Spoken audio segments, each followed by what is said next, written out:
Saya Putri Weningratenia, dosen program studi pengolahan hasil laut, Politeknik Kelautan dan Perikanan Dumai.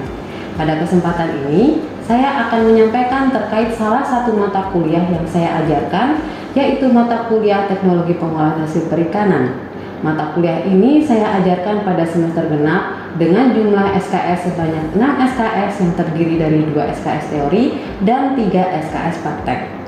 Capaian pembelajaran dari mata kuliah Teknologi Pengolahan Hasil Perikanan adalah taruna mampu memahami ruang lingkup teknologi pengolahan hasil perikanan tradisional, taruna mampu menghasilkan produk penggaraman dan pengeringan, taruna mampu menghasilkan produk pengasapan, taruna mampu menghasilkan produk perebusan, taruna mampu menghasilkan produk fermentasi, taruna mampu menjelaskan berbagai dasar teknologi pengawetan atau pengolahan hasil perikanan dengan teknologi modern, taruna mampu menghasilkan produk pembekuan berbahan dasar ikan, taruna mampu menghasilkan produk pembekuan berbahan dasar krustasean, taruna mampu menghasilkan produk pembekuan berbahan dasar cumi, gurita, dan kekerangan, taruna mampu menghasilkan produk pasteurisasi daging rajungan dan kepiting, serta taruna mampu menghasilkan produk ikan kaleng.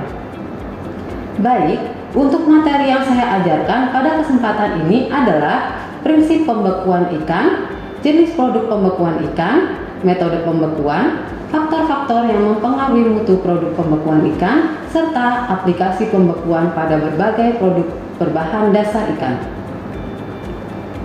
Dalam mata kuliah Teknologi Pengolahan Hasil Perikanan, dijelaskan terkait prinsip, metode, dan aplikasi produk penggaraman atau pengeringan, pengasapan, perebusan, fermentasi, pembekuan, dan sterilisasi atau pasteurisasi.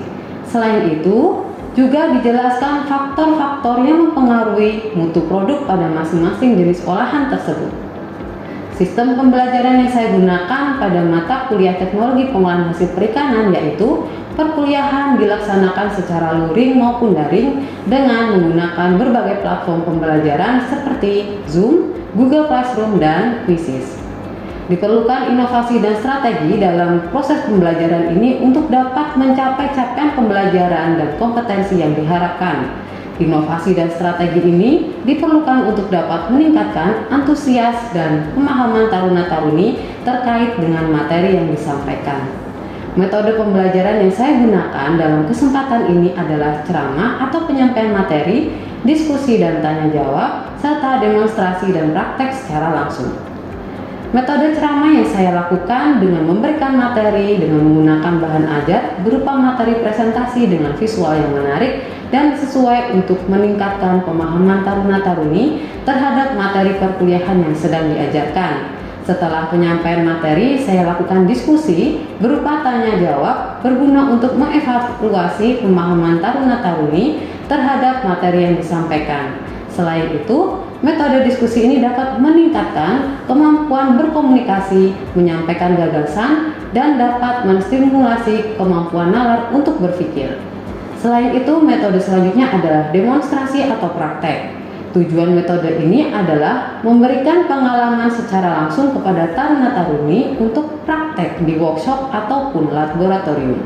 Diharapkan, taruna mampu menghasilkan produk pembekuan berbasis bahan baku ikan. Strategi pembelajaran yang saya lakukan pada mata kuliah ini adalah menggunakan strategi Project Based Learning atau PBL. Strategi ini menjadikan taruna sebagai pusat di mana mahasiswa atau taruna ini memperoleh pengalaman secara langsung dalam memproduksi ikan beku. Taruna diharapkan dapat melakukan proses pembekuan dari penerimaan bahan baku hingga pengepakan dan pelabelan, sehingga taruna memiliki pengalaman secara nyata dalam proses pengolahan pembekuan berbasis ikan, khususnya pada produk filet ikan beku. Sebelum memulai proses pembelajaran, saya selalu mempersiapkan bahan ajar berupa materi presentasi, buku referensi, instrumen praktikum seperti worksheet maupun modul praktikum yang disusun sesuai dengan referensi yang relevan. Sistem penilaian yang saya lakukan pada mata kuliah Teknologi Pengolahan Hasil Perikanan adalah dengan bobot, yaitu nilai teori sebesar 30% dan praktek sebesar 70%. Penilaian yang diambil untuk teori diantaranya adalah ujian akhir semester, ujian tengah semester, tugas dan keaktifan taruna di dalam kelas, serta ketepatan saat menjawab pertanyaan dan saat diskusi maupun tanya jawab. Selain itu, pengambilan nilai praktikum yaitu dari keaktifan taruna dalam melaksanakan praktek, nilai persiapan, nilai proses, dan nilai hasil praktikum berupa laporan praktek serta kemampuan analisa hasil praktikum tersebut. Rekapitulasi nilai akhir mata kuliah ini disampaikan melalui papan pengumuman maupun WhatsApp group. Taruna-taruni yang belum memenuhi standar nilai maka akan dilakukan remedial untuk perbaikan nilai pada mata kuliah terkait. Pelaksanaan remedial akan dikoordinasikan kepada bagian administrasi akademik, ketarunaan, dan juga program studi. Baiklah, berikut akan saya tampilkan video proses pembelajaran mata kuliah Teknologi Pengolahan Hasil Perikanan, penyampaian teori di kelas maupun di workshop atau di laboratorium. Selamat menyaksikan. Jadi pengolahan modern itu adalah salah satunya pembekuan. Kita akan belajar tentang pembekuan hari ini. Yang kedua adalah jenis pembekuan. Yang ketiga metode pembekuan. Yang keempat adalah faktor-faktor yang mempengaruhi mutu produk pembekuan. Dan yang terakhir itu aplikasi dari pembekuan pada produk yang berbasis ikan. Nah, pembekuan itu kan banyak. Ada yang apa saja, coba sebutkan. Apa aja produk yang biasanya dibekukan? Ada yang tahu? Ikan, terus apa? Udang, terus cumi, kepiting. Ya, banyak ya. Jadi banyak komoditas perikanan itu yang diawetkan dalam bentuk pembekuan seperti itu. Setelah itu kita breakdown lagi. Untuk jumlah UPI menurut jenis olahan di sini UPI yang pembekuan itu ternyata adalah UPI yang paling besar, paling banyak di Indonesia. Selain ada UPI segar, ada UPI kaleng, ada UPI asap ataupun kering dan jenis lainnya. Ternyata UPI pembekuan yang paling banyak. Benar nggak? Teman-teman, kakak-kakak tingkat kalian PKR kebanyakan di pembekuan ya? Betul nggak? Baik pembekuan produk seperti tuna ataupun cakalang dan lain-lain, itu banyak sekali pembekuan yang ada di UPI di Indonesia. Jadi sebenarnya setiap bahan makanan itu memiliki suhu optimum ya untuk melakukan metabolisme secara normal atau optimal. Nah, suhu penyimpanan yang lebih tinggi daripada suhu yang rendah itu akan mempercepat pembusukan. Betul apa salah? Suhu yang lebih tinggi itu akan lebih cepat mempercepat pembusukan. Betul apa salah? Coba kalian menyimpan makanan buah, misal buah apa ya di luar ruangan, atau kalian beli ikan kemudian kalian taruh di suhu ruang dibandingkan kalian masukkan di lemari es atau di freezer, lebih cepat membusuk yang mana?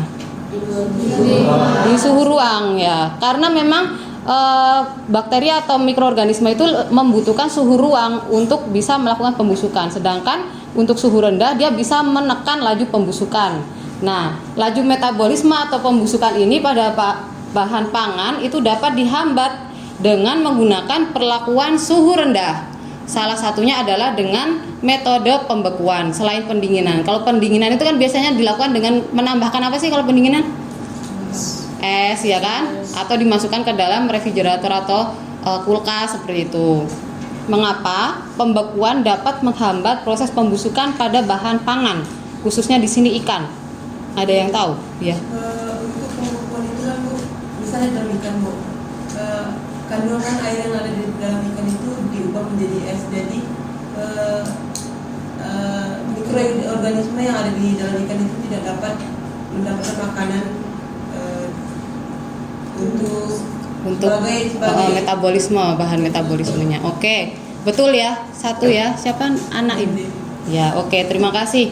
Nah, untuk air bebas ini biasanya yang membeku terlebih dahulu dibandingkan air terikat. Kenapa? Karena air terikat itu terikat dengan molekul-molekul lain seperti protein, vitamin dan sebagainya. Sedangkan air bebas ini dia lebih membeku terlebih dahulu. Ya. Jadi di sini air terikat itu memiliki titik beku yang lebih rendah daripada air bebas.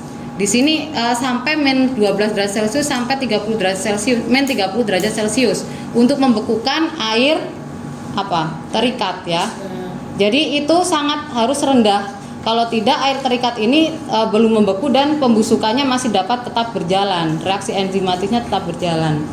Nah, berapa suhu semua bagian tubuh ikan itu bisa membeku sempurna? Ada yang tahu nggak? Semuanya bagian tubuh ikan bisa membeku sempurna tuh pada suhu berapa menurut kalian? Minus? Oke. Ya, betul. Jadi pada suhu minus 55 sampai minus 65 itu disebut apa? Eustatic point atau titik eustatis. Nah, di sini semuanya itu sudah membeku. Jadi ketika kalian membekukan suatu makanan di suhu -12 derajat Celcius itu tidak semuanya membeku. Jadi membeku itu adalah ketika di suhu -55 sampai -65. Itu semuanya dikatakan membeku atau eustatic point. Nanti akan saya tanyakan di akhir perkuliahan ya. Oke. Nah ini, jadi ini ada air bebas, ada air terikat. Air bebas itu ketika pembekuan akan menghasilkan yang namanya kristal es, ya. Jadi di sini ada ikatan-ikatan molekul hidrogen itu yang ikut dalam proses pembekuan. Kemudian kalau air terikat ini dia tidak dapat membentuk kristal es karena dia berikatan dengan seperti protein dan sebagainya, senyawa-senyawa lain. Nah, pembekuan cepat itu quick freezing, itu pembekuan dengan thermal arrest yang tidak lebih dari 2 jam. Ya. Kemudian kalau pembekuan lambat berarti otomatis yang apa? Yang lebih dari 2 jam. Nah, biasanya kalau pembekuan lambat itu tidak dapat digunakan untuk produk, misal kayak kita mau membekukan tuna. Nah, si tuna ini kita mau membekukan ikan kurisi misalnya seperti itu. Nah, ikan kurisi ini kita bekukan dengan pembekuan lambat, itu tidak bisa kalau kita akan menggunakan ikan kurisi ini sebagai surimi. Kenapa? Ini di sini yang di slide yang di tabel selanjutnya, di pembekuan lambat itu di pembekuan lambat itu dia banyak kehilangan cairan dan ada kristal es yang merusak tekstur daging. Coba bayangin kalian kalau bikin bakso, tekstur dagingnya udah rusak, jadi nggak baksonya? Hah? Tidak. Makanya kalau di pembekuan lambat ini tidak bisa digunakan untuk produk selanjutnya, produk lanjutan gitu. Yang bisa digunakan itu adalah untuk pembekuan cepat ya. Nah, untuk pembekuan cepat itu kristal es yang terbentuk itu berukuran kecil-kecil. Jadi tidak merusak jaringan. Nih, seperti ini. Ini pembekuan lambat ya. Di sini ada pembekuan lambat. Pembekuan lambat ini kristal esnya yang terbentuk besar-besar. Dia besar. Kemudian kalau yang pembekuan cepat itu kecil-kecil. Jadi yang merusak jaringan kira-kira yang kristal es besar apa yang kecil? Yang besar. Yang pembekuan apa? Lambat ya. Nah, terus jenis-jenis, ada jenis-jenis ini ya. Jenis-jenis apa bentuk ikan yang dibekukan. Pernah lihat nggak? Pernah lihat? Oke, yang di sini ada whole atau utuh. Whole itu ikan utuh. Dia tidak dibuang insangnya, tidak dibuang isi isi perutnya nggak dipotong, tapi dia dalam bentuk yang utuh. Kemudian yang kedua itu gill and gut. Gill and gut itu ya adalah yang dibuang apa? Gill apa gill? Insang. Gut itu isi perut. Jadi ini yang gill and gut itu adalah dibuang insang dan isi perut. Terus yang ketiga adalah loin. Jadi loin itu adalah bentuk bentuknya seperti ini. Dari ikan tuna itu dibekukan. Ini untuk loin. Kemudian yang selanjutnya adalah saku dan stick. Jadi kalian harus tahu, bentuk-bentuk ikan yang dibekukan tuh seperti ini. Nah, ada juga yang dibekukan itu dalam bentuk blok, ya. Blok. Jadi ikan-ikan kecil biasanya. Kalau tadi ikan-ikan besar ya yang dijadikan loin, stick atau saku, itu ikan besar. Tapi kalau yang untuk ikan-ikan kecil itu biasanya dalam bentuk blok. Oke? Kita akan membahas tentang waktu pembekuan. Jadi waktu pembekuan itu apa? Menurut kalian? Waktu yang diperlukan untuk ya, dari suhu awal sampai suhu tertentu ya, suhu tertentu yang suhu pusat istilahnya seperti itu. Jadi sampai dia membeku, itu waktu pembekuan ya. Nah, suhu final itu akan dijadikan sebagai suhu rata-rata untuk jadian acuan di cold storage. Jadi misal suhu finalnya itu min 30 derajat Celcius, di cold storage harus segitu. Kalau dinaikkan dia akan meleleh gitu ya. Jadi akan meleleh, jadi produknya sudah tidak bagus. Nah, faktor-faktor apa saja? Ayo, ada yang tahu nggak? Tebak-tebakan aja. Faktor apa saja yang mempengaruhi keberhasilan proses pembekuan atau kecepatan proses pembekuan? Yang pertama, jenis freezer, oke. Kedua, suhu yang digunakan. Ketiga, waktu, oke. Terus, apa lagi? Ada lagi yang mau menambahkan? Ada, oke.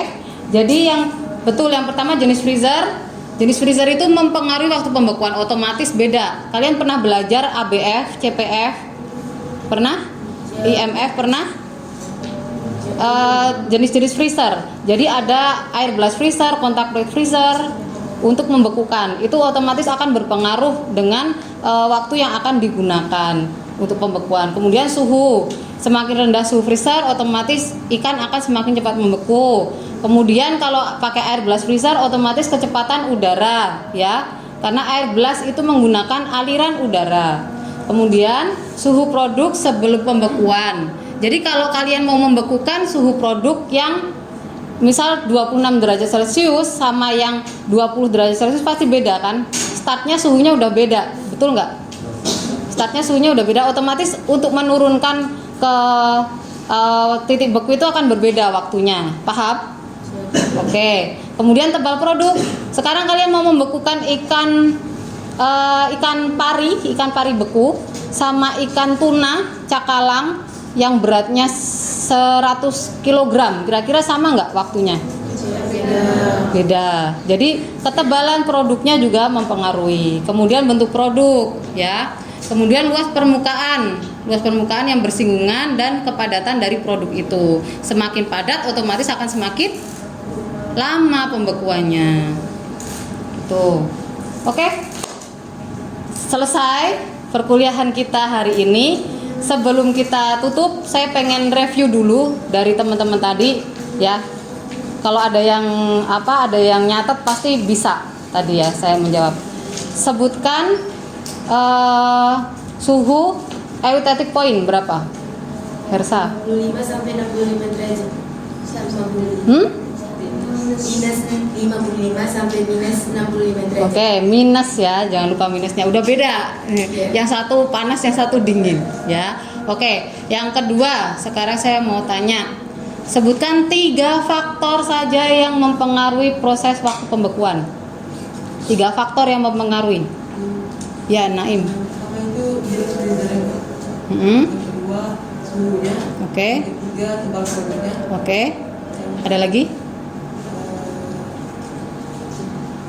Udah. Ada yang mau nambahin? Coba Junaidi. Apa tadi? Ayo. Kayaknya lagi semangat tadi, kayak pengen jawab gitu ya, berdasarkan sorot matanya tuh loh. Apa Jun? Yang pertama ketebalan, Bu. Ini loh saya kasih tahu. Apa? Ketebalan. Waktu. Apa? Terus? Suhunya, Bu. Oke.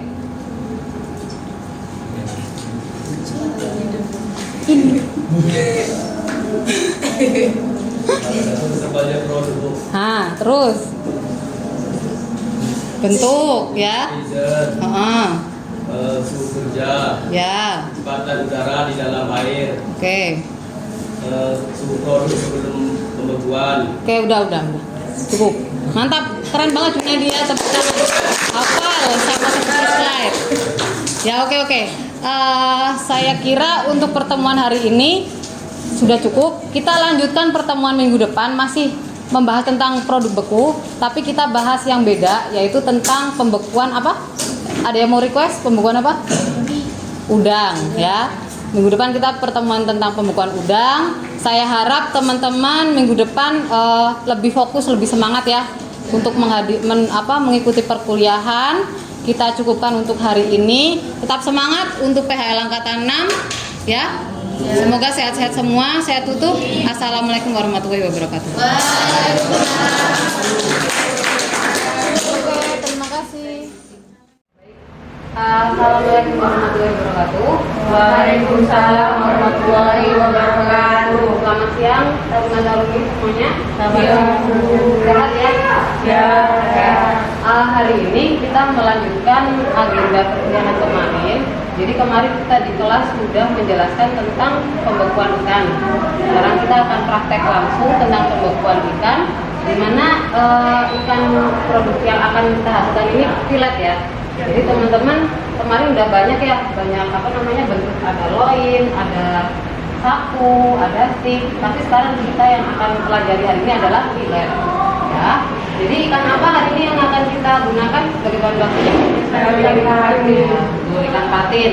Ikan patin ini kita ambil filetnya, karena untuk ikan patin ini filetnya itu kalau kalian kayak misal makan di restoran ya, di restoran itu kan ada tuh ikan dori crispy. Nah sebenarnya itu ikan patin, cuma nama kerennya aja tuh ikan dori. Nah ini ikan patin ini yang sering kita makan sebenarnya filetnya, tetapi dengan nama dagang ikan dori. Sekarang kita langsung melakukan uji organ terlebih dahulu. Ini ikan datang, kemudian kalian lihat mutunya. Oke? Saya sebelum diuji organoleptik tolong ditimbang berat ikan ini.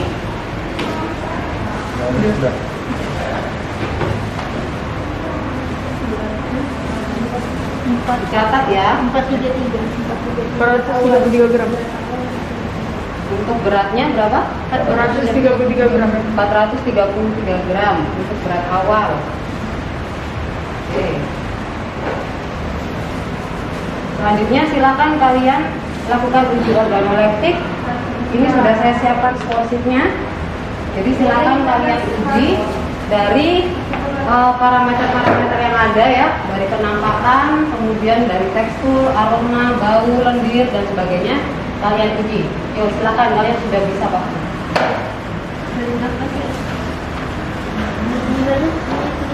Ya. Penampakan. Kalian buat panelis dulu. Ada berapa panelis ini? 6. Oke, ada 6 panelis. Berarti buat kode panelis A sampai F. Silakan. Di bagian mata, silakan. Amati. Ini parameternya.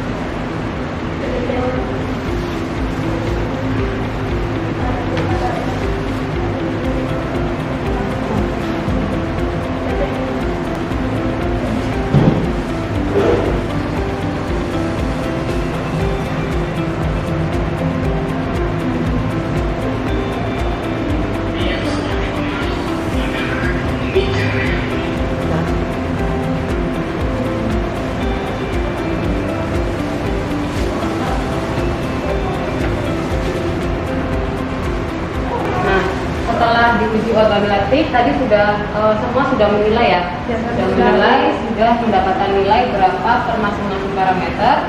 Kemudian nanti kita akan menghitung intervalnya ya, menghitung intervalnya. Nanti akan kita masukkan ke dalam rumus ini. Kemudian setelah itu kita dapatkan rentang untuk nilai organoleptik ikan segar ini. Nah, kalau nanti teman-teman sudah dapatkan dari perhitungan ini akan ketahuan kira-kira apakah mutunya ini masih bagus atau sudah mengalami kemunduran mutu seperti itu. Kalau sudah mengalami kemunduran mutu berarti ikan ini sudah tidak layak untuk dikonsumsi. Tetapi kalau misal nilainya masih di atas 7 berarti ikan ini masih layak dikonsumsi ya. Oke, setelah dilakukan organoleptik kita lakukan pencucian ya. Pencucian pertama, jadi kita lakukan prosedur pencucian menurut GMP bagaimana? Di atas air mengalir, kemudian suhu pencuciannya harus bagaimana? Kalau air kurang lebih 4 derajat. Ya, oke. Jadi menggunakan rantai dingin. Nah, nanti kalian akan melakukan pencucian itu supaya tidak mengalami kemunduran mutu, karena ini akan dilanjutkan dengan proses selanjutnya gitu. Jadi harus tetap terjaga ya. Kita bawa ke tempat pencucian dulu.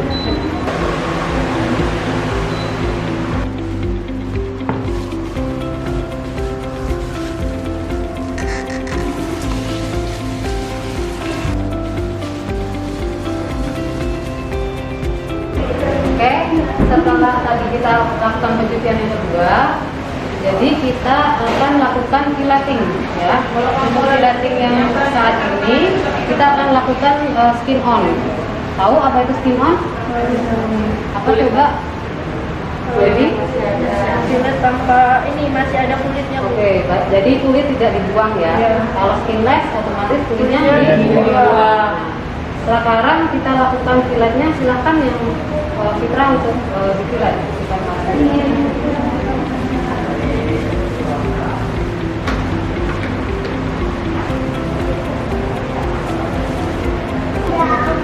Nah, ini namanya trimming ya. Jadi dilakukan trimming atau perapihan. Gunanya untuk supaya produk itu lebih bagus tampilannya. Oke, kalau sudah kita masuk ke baskom. Kemudian setelah itu kita lakukan apa? Setelah kita sudah kita lakukan penimbangan ya. Penimbangan kedua. Penimbangan ini supaya kita tahu kira-kira rendemen berapa tadi dari berat awal, kemudian kita akan tahu rendemennya. Silakan ditimbang ya.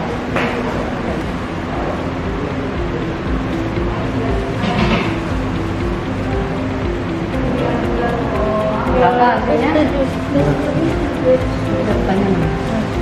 200 berapa? 200. Oke. Setelah ini kita pack ya, kita masukkan ke dalam plastiknya. Jadi plastik ini plastik khusus untuk plastik vakum. Kenapa? Karena di sini kita menghindari udara yang masuk atau uap air yang masuk. Supaya apa? Kira-kira ya?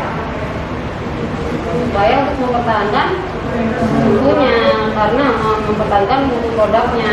Karena kalau misal plastiknya dia tidak kedap udara, dia akan mudah mengalami oksidasi produknya, dan produknya akan berubah menjadi tengik ya. Ya silakan disusun di plastik vakumnya. Setelah ini kita akan lakukan pengvakuman.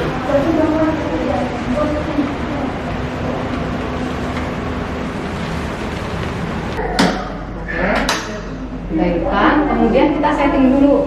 Di sini ada setting untuk time ya. Ada waktu. Ini berapa? 5 detik.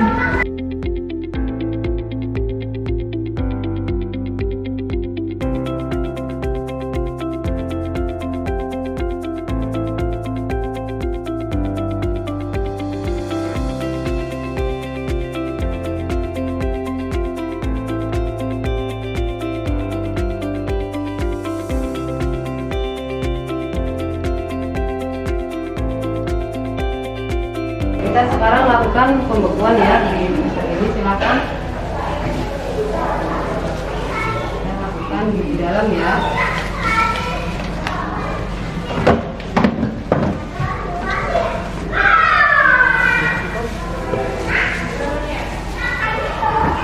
Oke, setelah nanti produk beku yang akan kita lakukan lagi adalah pengujian organoleptik lagi ya. Jadi nanti kita ada penilaian SNI organoleptik untuk produk ikan beku ya. Setelah itu akan kita bikin gloss. Nanti ini akan kita lakukan di 2 hari kemudian setelah produk sudah sempurna. Itu terima kasih untuk perkuliahan hari ini. Teman-teman jangan lupa untuk mengerjakan laporan yang untuk uji organoleptik tadi ya. Terima kasih. Saya tutup. Assalamualaikum warahmatullahi wabarakatuh.